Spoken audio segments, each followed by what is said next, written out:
কেন হুজুর সাল্লাল্লাহু আলাইহি ওয়াসাল্লাম থেকে আসছে।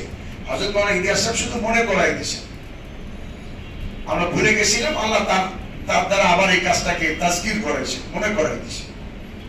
এই জন্য তাদের মধ্যে বেশিরভাগরা হক মনে করে করতেছে, কিন্তু এই হক মনে করাটা তো হক হওয়ার দলিল না। তাকে যে কোনো ভাবে বুঝাইতে হবে যে আপনি, যেমন তারা বেশিরভাগ লোক বলবে যে আমি টঙ্গীর ময়দানে 17 তারিখ রাত্রে কাউরে মারিনি।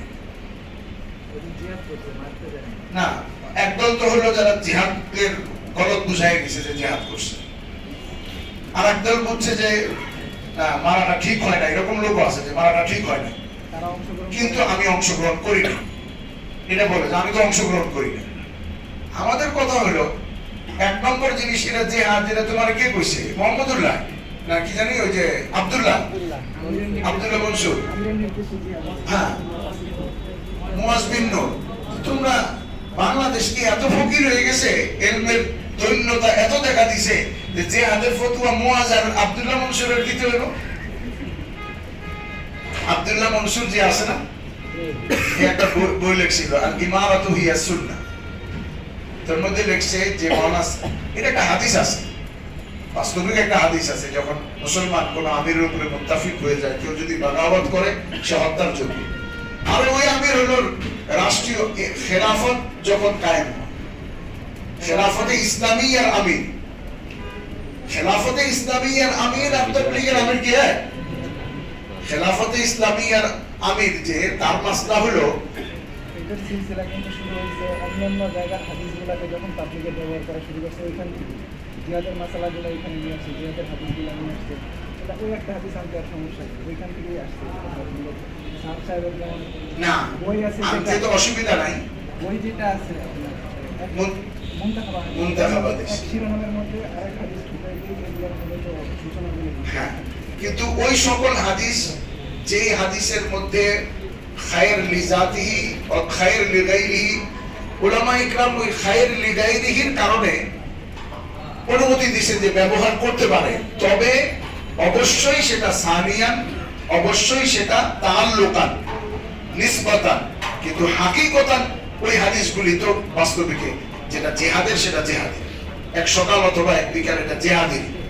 এটা তো আমাদের একটা বিরাট ভুল হয়েছে যে ওই সময় এই জেন সাফ না করে এই হাদিসগুলি শুধুই তাবলীগের জন্যই এমন ভাবে ঢুকানো হয়েছে যে যখন জিহাদের কথা বলতো তখন তারা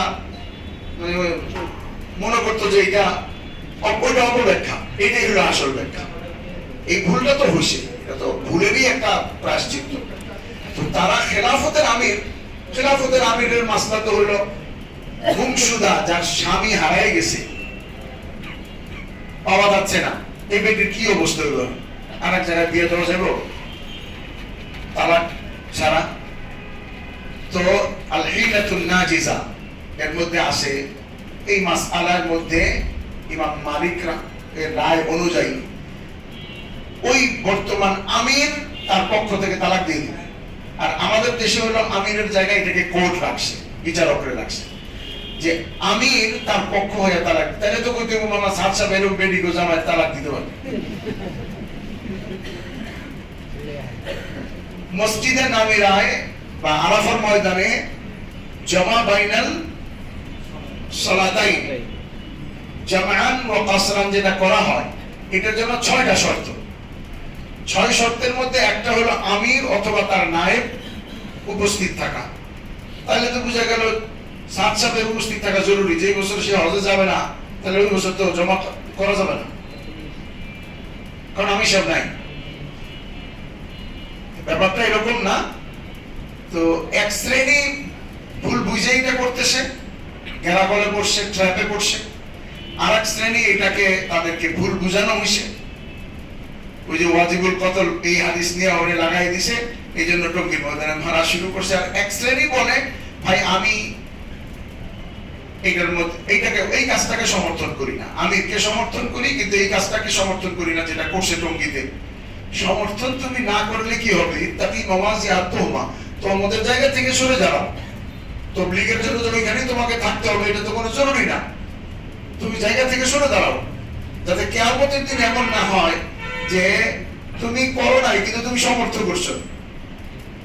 মান সান্না সুন্নাতান সাইয়্যাতান ফালাহু আজরুহা ওয়া আজরু মান আমিলা বিহা। তুমি সুন্নাত একটা জারি করে দিছো, ওলামা মারা এর সমর্থন করছো, তাইদ করছো, এই জন্য তারে বুঝানো যে তবলিগের কাজ করো, কিন্তু তুমি এখান থেকে সরে যাও, কিন্তু সরে আসো। এবং মাওলানা সাদ সাহেবকে গালি দেওয়ারও দরকার নাই, বকা দেওয়ারও দরকার নাই, তাদেরকে খারাপ ভাবারও দরকার নাই। তুমি তাদেরকে সব আপন, তোমার দিলে মহব্বত আছে, কেউ কয় না যে তুমি মহব্বত ফলাই দেবো, না, অসুবিধা নেই। মহব্বত আল্লাহ তোমারে দিছে, তুমি এটা আল্লাহর কাছে দোয়া করো, কিন্তু কাজটা তুমি সরে দাও, যেহেতু ওলামা ইকরামের ইজমা। যাই হোক, এই ধরনের ছাত্র যারা আছে তাদেরকে বোঝাও, তাদেরকে আমাদের কাছে আনো, চেষ্টা করে দেখো, বাকি তো তকদিরের মাসলা, এটা তো আর